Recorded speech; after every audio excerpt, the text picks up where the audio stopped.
Kun sagalee qeerroo bilisummaa Oromooti.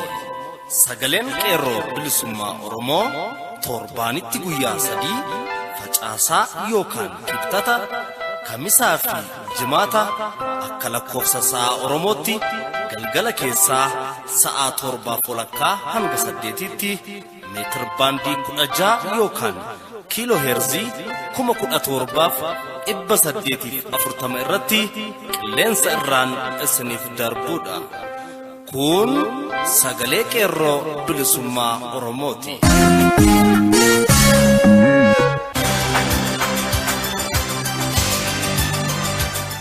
Muddee 22 bara 2016 harka fuunee akkam jirtu kabajamoo fi jaallatamoo dhaggeeffattoota sagalee qeerroo bilisummaa Oromoo. Kun qophii sagalee qeerroo bilisummaa Oromoo kallattiin Oromiyaarraa isiniif darbuudha. Akkuma beekamu jalqaba irratti oduu karaa jaalmichuu sabaa isin biraan gahuun sagantaa keenya guyyaa har'aa eegalla. Itti aansuun barruu haala yeroo irratti qindaa'e jaalbiftuu galgaloo isiniif dhiyeessiti. Wallee warraaqsaas ni qabna kan isin keessummeessu ani Burkuteessaa Diinaati. Hanga xumura sagantaa keenyaatti nu waliin tura. Amma kallattiin gara oduuttan isin dabarsa. Maqaa Command Post jedhu sababeeffachuun hiraarsaan mootummaan garboonfataa uummata Oromoo irraan gahaa jiru jabaachuu maddeen keenya bakkoota garaa gabaasan. Kanumaan walqabatees godina Arsii lixaa aanaa Arsii Nagalleetti humnoonni waraanaa Command Post mootummaa wayyaanee namoota hedduu adamsanii hidhuu bira darbanii ajjeesuu irratti fuulleffatanii jiraachuu maddeen achirraa gabaasan. Dhiiga ilmaan Oromoo dhangalaasuu kan amaleeffatan humnoonni waraanaa kunniin jiraataa aanaa Arsii Nagallee kan ta'e nama maqaan isaa Kadir Bushaa jedhamu ajjeesuu isaanis qeerroon aanaa sanaa himaniiru. Magaalaa kana keessatti konkolaattonni xiqqaa 3 uummata magaalittii gara mana hidhaa Sanqallee fi Xolleetti osoo guuraa jiranii humni ittisa uummataan magaalaa Giinci keessatti barbadaa'anii akka jiranis himamee jira. Oduma wal fakkaatuun godina Shawaa Bahaa aanaa Boosatti akkasumas godina Arsii aanaa Martii keessatti labsii yeroo muddamaan wal qabatee hidhamtoonni mootummaa dararaa, hidhaa, reebichaa fi saamicha gita hin qabne nurratti raawwataa jiru jechuun jiraattonni naannoo sanaa himan. Bulchaan aanaa Martii gama isaaniitiin uummanni misoomarra jira. Kanneen badii dalagan immoo olaantummaa seeraa jalatti adabaa jirra malee wanti seeraan alaa raawwatan hin jiru jechuun gantummaa isaa ifatti mul'isuun olola sobaa hafarsaa jiraachuun isaa dhaga'ame. Godina Harargee Bahaa aanaa Miidhagaa Lolaatti wayyaaneen jiraattota hiitee dhukkuba garaagaraatiif saaxiltee akka malee rakkisaa jiraachuun himame. Aanuma kanatti namoota duraan jalee oppidoo ta'anii uummata cuucaa turan kanneen garaaf jedhanii saba ofii gurguran ergamtoonni wayyaanes galata dhabuun Command Postiin aangoo irraa buufamanii hidhamuun dhaga'ame. Qeerroon aanichaas kun oppidoo warreen hafaniif barumsa haa ta'u jechuun dhaamataniiru. Godina Arsii Bahaa magaalaa Asallaa aanaa Xiyoo keessatti oppidoon walga'ii yaa'aa jechuun uummata dirqisiisaa jiraachuun himame. Mootummaa goolissituun kun uummata dirqiin yaasuuf yaaltus uummanni walga'ii wayyaanee irratti hin hirmaannu jechuun diddaa isaa agarsiisuu kan ibsan qeerroon bakkichaa sababa kanaan duulli hidhaa uummata irratti daran hammaachuu dubbatu. Oduu biraan humni federaalaa mooraa yuunivarsiitii Wallaggaa keessa qubatee jiru barattoota moorichaa irratti yakka duguuggaa sanyummaa raawwachaa jiraachuu maddeen qeerroo moorichaa gabaasan. Mooraa kana keessatti humni tikaa moorichaa halkan barattoota nagaa mooricha keessa jiranitti doormii cabsuudhaan sakatta'insa seeraan alaa fi yakka dirqisiisanii gudeedii jumlaan barattoota shamarranii irratti raawwachaa jiraachuu saaxilame. Akka maddeen moorichaa himanittis humni tikaa yeroo ammaan kana hojiin isaa idileen barattoota moorichaa keessa jiran hiraarsuu fi reebuu akkasumas halkan immoo doormii itti cabsuun ukkaamsuun dhabamsiisaa akka jiran qeerroon moorichaa himanii jiru. Diddaa gootawwan qeerroo yuunivarsiitii Wallaggaatiin ji'a kana keessa osoo walirraa hin citiin geggeeffamaa jiruun wal qabatee mootummaan faashistii wayyaanee rifaatuu fi muddama akkaan jabaa ta'e keessa seenuudhaan barattoota nagaa moorichaa keessa jiran ukkaamsuu akkuma itti fufetti jira jedhu qeerroon mooraa yuunivarsiitichaa. Ji'uma kana keessa mooraa yuunivarsiitii Wallaggaa keessa badii tokko malee oromummaa isaanii qofaaf yakkamuudhaan barattoonni mooricha hedduun isaanii ukkaamfamanii akka jiran himamuun muddee 18 bara 2016 ganama keessaa naannoo sa'a 4:00 irratti barataa siivil injiinaringii waggaa arfaffaa kan ta'e Nugusee Tarreessaa dhalootaan godina Shawaa Lixaa aanaa Amboo kan ta'e mooraa yuunivarsiitii Wallaggaa keessaa butamuudhaan achi buuteen isaa dhabamee jiraachuun isaas gabaafameera. Barataan Nugusee mooricha keessatti osoo daree barnootaa keessa taa'ee barachaa jiru humna tikaa mooraa yuunivarsiitii Wallaggaa keessaa weeraree jiruun gara alaatti gad waamamuudhaan gaafa barataan Nuguseen gadi ba'us ukkaamsuudhaan konkolaataa Siriif keessa buusanii mooricha keessa akka dhabamsiisan hiriyoonni isaa gabaasan. Mooraa Yuunivarsiitii Wallaggaa keessattis ukkaamfamuu barattoota kanaa wal qabates warraaqsi biyyoolessaa mooricha keessatti jabaachuun itti fufee jiraachuunis gabaafame. Hidhaa, ajjeechaa fi hiraarsi Koomaand Poostii Wayyaaneen Oromiyaa keessatti gaggeeffamu ni babal'ate malee hin dhaabbanne. Keessumaa Arsii Lixaa, Harargee Lixaa, Shawaa Bahaa Lixaa akkasumas Wallagga Bahaa fi Wallagga Lixaa keessatti haalaan hammaachaa jiru jechuun jiraattonni naannichaa dubbatan.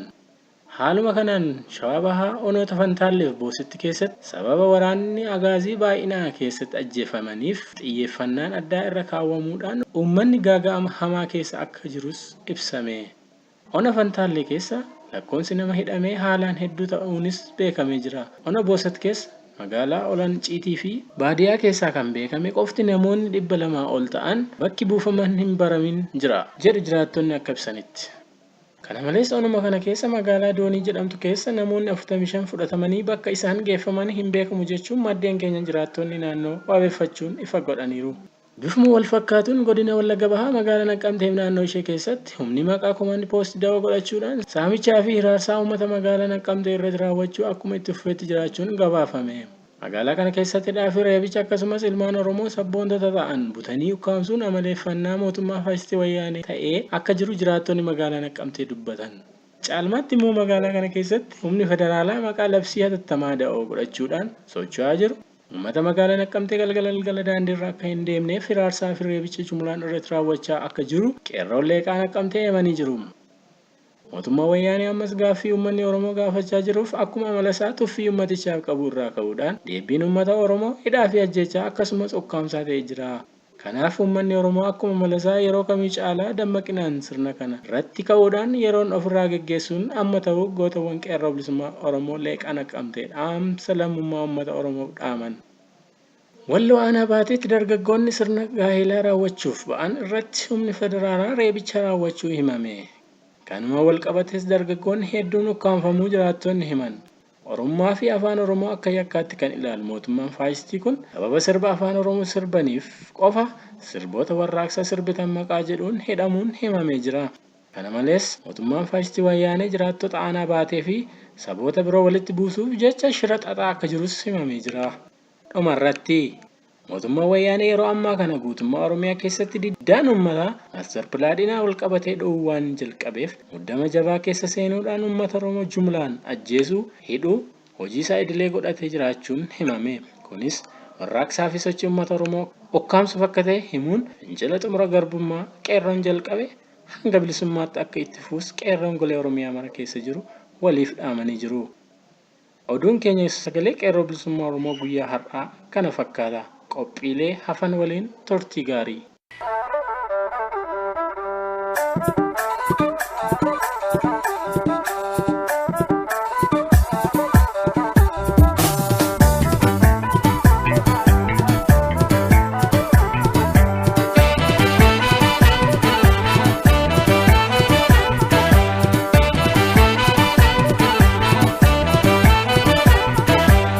Kababu gadaya galotu, perulano ngeda, engaran ko medaya galotu, mamekan ko gada. Finfinne narumte megale, megajijirate, mameka fikatu ya galotu, garan ko bate. Enyulata, kanaka kenya tokete, enyulata, kamirkasa maflati. Enyulata, kanaka kenya tokete, enyulata, kamirkasa maflati.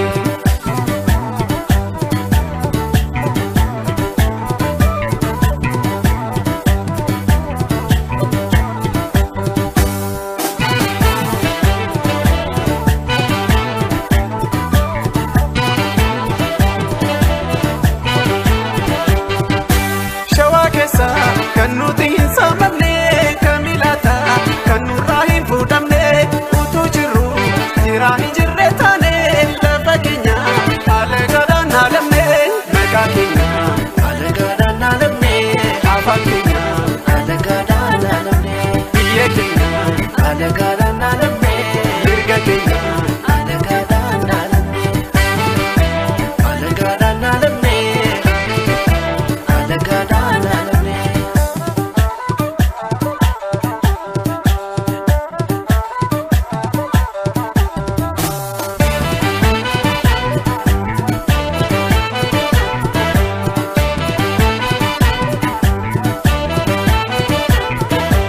Agamsatti kottu yaa qalooto shinshiniin siibita na waliin karsobaatee qalooto birbirsa guruu deemna haruu kurmaatiin baanee magaalee baddaa'ee jarsaa deemna caffee tuulama wallee gamneeto caffee aannanii boona jajjaleedhaan jaalattitti qaarinaa qabbanaadhaan jaalattitti qaarinaa jajjaleedhaan jaalattitti qaarinaa qabbanaadhaan jaalattitti qaarinaa.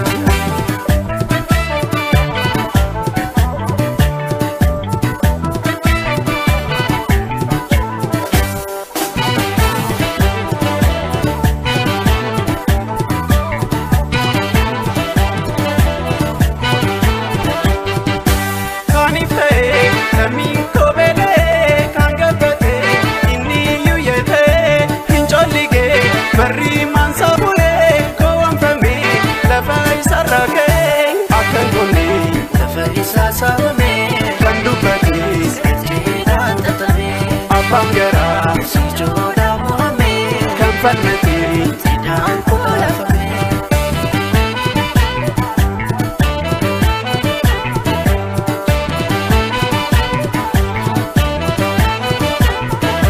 Tulu heto dimtu ya kaloko, ora finfinne bane, takarara darbine kaloko, tulu ko kurma terefane. Rufa do pimbane megale, chafe arara dagna. Lila dure bane dambeeto finfinne gaddaawwa seenaa keenya dhalootatti labsinaa shoora diinaa hundeessaa ittiin buqqifna seenaa keenya dhalootatti labsinaa shoora diinaa hundeessaa ittiin buqqifna.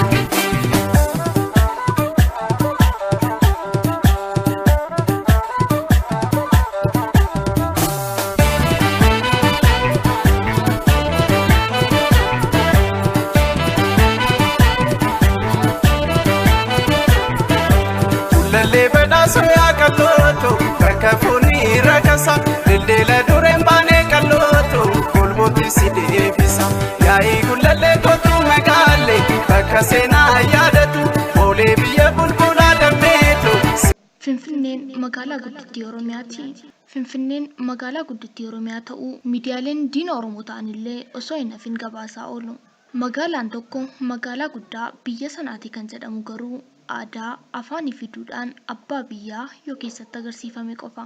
Magaalaa guddittiin Oromiyaa har'a Finfinneedha jedhamu illee wareegama akkamiin akka ta'e Oromoon martiyyuu ni beeka. Mirga Oromoof dhaabbanna kan ofiin jettu TPLF akka kollee kan oliif gadi oofu OPDO'n illee garba Tigree ta'uu ifaan ifatti kan mul'ise waa'ee magaalaa guddittii Oromiyaa murteessuu dadhabuu ishee ture.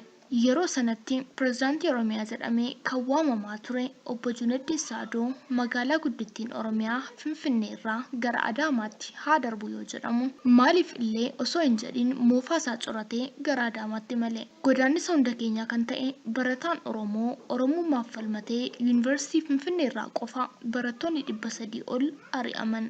Erga dhihee kan bari'uuf OPDO'n gaaga'ama hedduun booda magaalaa guddittiin Oromiyaa Finfinnee ta'uu beeksiste. Wanti nama ajaa'ibu garuu barattoonni sababa kanaaf hidhaman kan ammallee dararamaa jiran jiraachuu isaaniiti. Har'a magaalaa guddittii Oromiyaa eenyu yoo jettan hundumtuu wal saamee Finfinnee jechuu mala. Magaalaa guddittiin Oromiyaa kun garuu Oromoo xiqqeessuurraa duubatti jettee hin beektu. Finfinnee keessatti har'a eenyutu mirga qaba? Afaan ittiin baratamu kami? Gamoolee gurguddoon Finfinnee keessa jiran kan eenyuti? Magaalaan Finfinnee dhuguma kan Oromooti. Gaaffilee jedhan yoo gaafanne garuu deebiin isaanii nama qaanessa. Dhugumaan Finfinnee keessatti mirgi Oromoo kabajamee hin beeku. Afaan Oromoo afaan barnootaa osoo hin taane afaan mana hidhaa federaalaati. Oromoon har'as qe'ee isaarraa buqqa'ee halagaatu bakka buufamaa jira. Oromoon biyya isaa keessatti ergamtuu ta'ee galtuun akka abbaa biyyaatti itti bookkisa. Finfinneen biyya halagaaf taatee Oromoo ari'attu erga taatee bubbulteetti. Kan biraa haa hafuu akka damee barnoota tokkootti illee lakkaa'amee afaan Oromoo kan keessatti hin baratamne magaalaa guddittii keenya kana keessatti. Mootoliin Habashaa darbanis ta'e jiran Finfinnee maqaa ishee qofa nuuf kennanii keessa ishee onsaniiru. Har'a magaalaan kun lafee barattoota Oromoo kumaaf kitilaan kitimuuf galata dhawwattee Oromaaf ililchiti. Magaalaa guddoo keenya yoo jennee dhaadannes har'as maqaa Finfinnee guddisuutiin diinonni keenya Oromiyaa dhiphisuuf ifaaju. Finfinneen Oromiyaa hin urgooftu. Fooliin ishee akka magaalotaa fi baadiyyoolee Oromiyaa kaanii halaalaa nama hin waamu. Halagaatu keessa dhiichisa. Ormaaf bakka da'ooti. Oromoon garuu har'as itti baqata osoo hin taane keessaa baqata. Barreeffama afaan Oromoo magaalattii keessa barbaaduun akka nama ciimmaa qeerransaa barbaaduuti. Moggaasaaleen bakkootaa har'as maqaa garboonfataan itti baasee leellisamti. Goota akka Tufaa Munaafaa osoo qabduu siidaa diina Oromootu akka faajjiitti ol ka'ee mul'ata. Abbootiin qabeenya magaalattii irra jireessi qomoo biraati. Finfinneen magaalaa barattoonni Oromoo hedduun kutaa barnoota olaanoo irraa eebbifamanii keessatti hiree dhabanii hojii humnaa hojjechuun bulani. Finfinnee keessatti dhalli Oromoo dorgomee hojii argachuuf illee magaalaa waraqaa eenyummaa magaalattii gaafattudha. Barattoonni keenya biyya isaaniitti afaan halagaa waan wallaalaniif qofa kan hiree dhabanis Finfinnee keessatti. Bakki walitti qabama Oromoo Finfinnee keessatti Qaallittii, Qilixoo fi Maayikalaawwiidha. Lafti namni walga'ee huursee afaan Oromoo dubbatu mana hidhaa keessatti. Oromiyaa taatee kan Oromoof bakka hin qabnes Finfinneedha. Duudhaa fi aadaa seenaa Oromoo wanti calaqqisiisu darbee yoo jiraate malee arguun rakkisaadha. Bu'aan Finfinneen magaalaa guddittii Oromiyaa ta'uu maali? Wayyaaneen magaalaan guddittii Oromiyaa Finfinneedha kan jettuuf Oromoon handhuura biyyasaa tole jedhee akka hin laanne waan beektuufi. Kunis sossobbii fi malee har'as Finfinneen magaalaa guddittii Oromiyaa miti. Kanan jedheef Finfinnee keessatti afaan Oromoo afaan hojii miti, afaan barnootaas miti. Oromoon akka abbaa biyyaatti carraa homaa tokkollee Finfinnee irraa argatee hin beeku. Finfinneetti basha'ee, bashannanee, duroomee kan jiraatu ammayyuu saba biraati.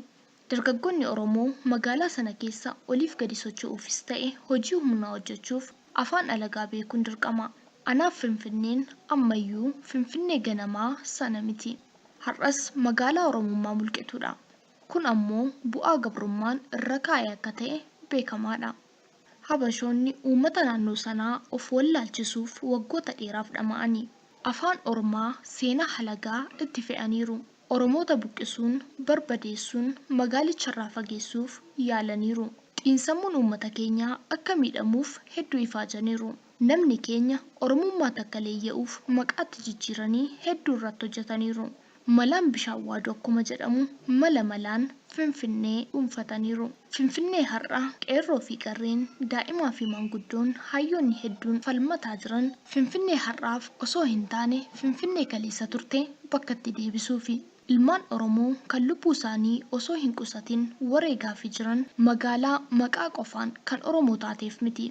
Dhaloonni seenaa awwaalame boollaa baasee jiraachisee Finfinnee xuroofte dhiigaan qulqulleessee Finfinnee bakka barii ganamaa sanatti deebisuufi malee. Har'as Finfinneen handhuura keenya. Kanaaf halaala irra teenyee madaa ishee kan kulkulfannu, dhukkuba ishee dhukkubsannee ba'aa ishee baannee har'as kan falmannuuf. Finfinneen guutummaan guutuutti kan Oromoo ta'uuf Oromoon abbaa biyyaa ta'uun dirqama. Seenaa fi aadaan, duudhaa fi heerri Oromummaa kan keessaa calaqqisuu danda'u dhalli keenya afaan abbaa isheen barattee barsiisuu kan dandeessu Oromoon ulaagaan calalamee osoo gadi hin darbamin Finfinnee keessa jiraachuu kan danda'u yoo Oromoon bilisoomee abbaa biyyaa ta'e qofaadha. Mana abbaan manaarra jiru halagaan hin bulchu. Magaalaa Oromoo ta'uun dura Oromoo simachuuf Finfinnee leenjisuu qabna. Oromaa fi fira addaan foonee Finfinnee barsiisuuf jalqaba mirgi keenya kabajamee biyyi keenya ta'uu qaba. Walitti qabuun walitti qabuu hin ta'u akkuma jedhamu maqaan keenya taateef Finfinneen keenya hin jedhamtu. Ba'aa waggoota dheeraa Finfinnee irraa kaasuuf Oromoon bilisoomee Oromiyaan walaboomuun waan jalqabaati. Gaafa bilisoomne Finfinneen akka jabbii reef golaa baateetti burraaqxi. Gaafas Oromiyaa urgoofti. Oromoon yeroo sana biyya isaatti hiree argata. Afaan isaan baratee hojjeta. Barataan Oromoo har'a osoo dandeettii qabu halagaan mirgisaa sarbame golgaan haguugames tirikaan barbaadama. Finfinneen mirga argattee magaalaa Oromoo taati. Waaroon salphinaarraa ka'ee faajjii kabajaan ol kaati. Lafee fi dhiigni ilmaan Oromoo manii gahee Finfinneen galata bartee afaan saaqatti. Gaafas galatoomaa ilmaan koo har'a of bareen of ta'e jettee lallabdi. Gaafas gaafa bilisoomni sana abjuun dhalootaa milkaa'ee imimmaan barootaa haqamee gammachuun ililfama ni dhiichisama. Gaafas guyyaa bilisummaa sana. Gara yaada koo goolabuutti yoon dhufu dhugumaan Finfinneen maqaa qofaan osoo hin taane gochaanis kan Oromoo fi Oromiyaa akka taatu kan barbaannu yoo ta'e osoo waliin harcaasin tokkummaan kaanee haa falmannu. Finfinneen gaafa nuti bilisoomne qofa keenya taati. Qabsoon keenya hamma bilisummaatti daranaaf niinu. Waaqni garaa gurraachaa biyya kan abbaa biyyaa haa taasisu. Injifannoo uummata Oromoof Gadaan Gadaa bilisummaati. Barreessituun barruu kanaa Jiituu Gadaati. Horaa bulaa.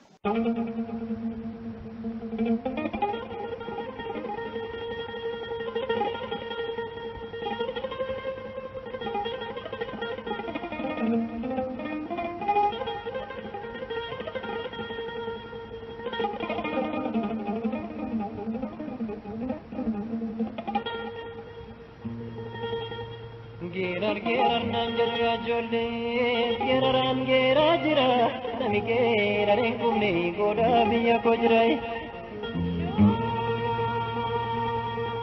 Natti soter no ya jolle, tatu dalani no, ilma basta durjana dakiri bin no.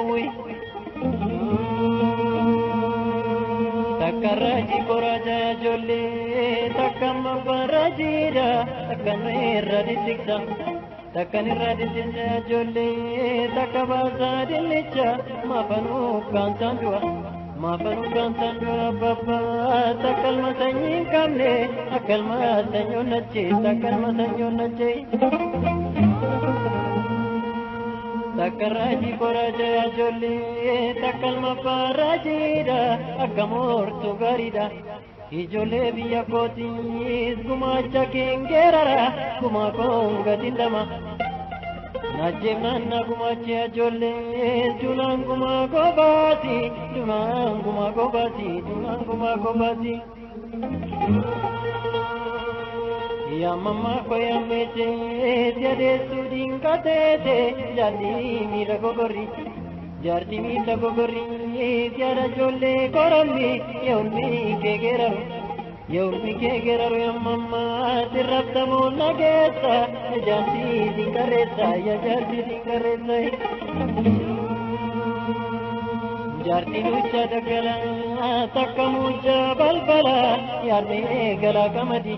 Yar me gala kamadi,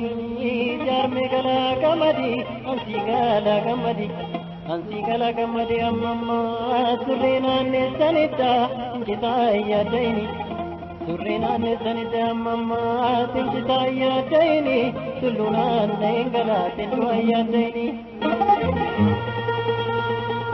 Balleessa ajoollee mujjaamina balleessa jechina magadeedha biyya nama balleessa. Najjeessa mucaa ta'u yaabbaa tunduu nama dhungaata jedhaban budaa ta'u tunduu nama tuffata. Halkanii guyyaa deemnee ajoollee waraabessa fakkaanne callaa fuullaa nyaanne. Jalla fulanyane jolle talbare safakane akakil bishanire jolle de bonnanne male akai minanire de bonnanyane male gerar najiruka jolle geraran gerajira nami geraren komme gora biya gojrai.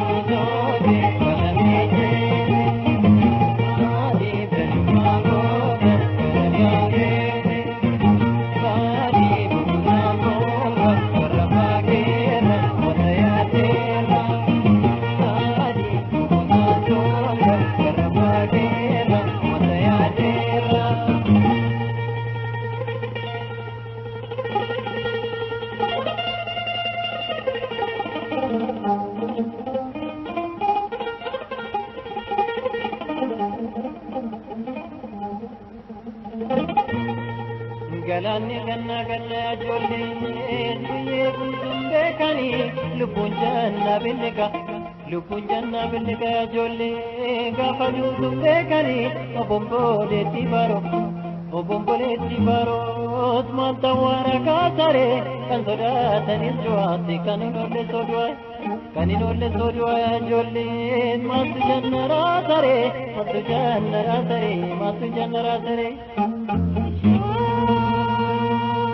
adeemanii sussuquu yaa ijoolleen miila abbaan barsiifne miila koo bira kaanii deessu yaa ijoolleen gara abbaan barsiifne garaa kootiin barsiifne garaa kooyi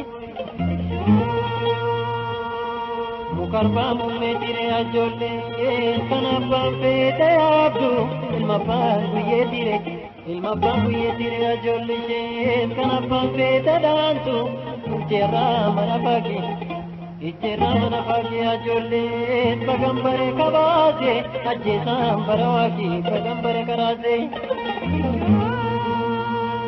baddeessaa lagalartu yaa ijoollee teenyu kutee balleesse ijoolleen hin geerartu nam guddaan dhaggeeffatu yaa ijoollee teenyutumee balleesse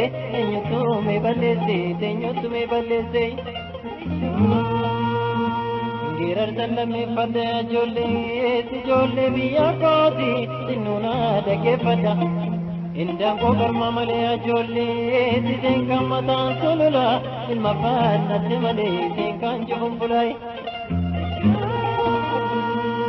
daaguchaa mataa diimaa ijoollee warri keenyaan qootanii warra qootate beeka gadee garaa fincaanii ijoollee warri keenyaan naalchanii warra dhalchetu beeka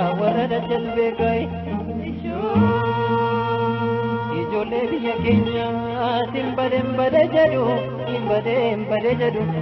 eessaffaa kootan badaas kirtuun kireete malee dhibbuun miidhige malee Daguchaa nyaateetanii ijoollee biyya abbaa koo daguchaa nyaateetanii bifa ba'uu dadhabee nami daguchaa nyaatu yaa ijoollee takkamiin bifa ba'u waa guddaa yaadeetanii yaa ijoollee bira ga'uu dadhabee nami waan guddaa yaadu akkamiin bira ga'u lafa garaan kee yaadee bira ga'iinaan jedha manguddoon biyya kooti tanummaa weessisa lafa yaade kan dha'uufi walgaan eebbisa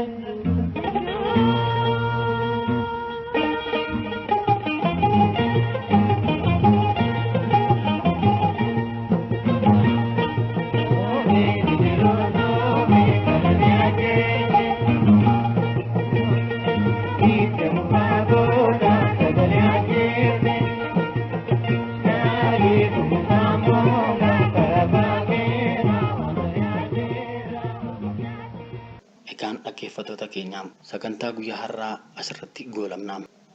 Nu waliin turuu keessaniif galanni keessan bilisummaa haa ta'u. Sagantaa guyyaa biroon hanga wal agarrutti nagaan nuuf tura. Injifannoon uummata Oromoof gadaan gadaa bilisummaati.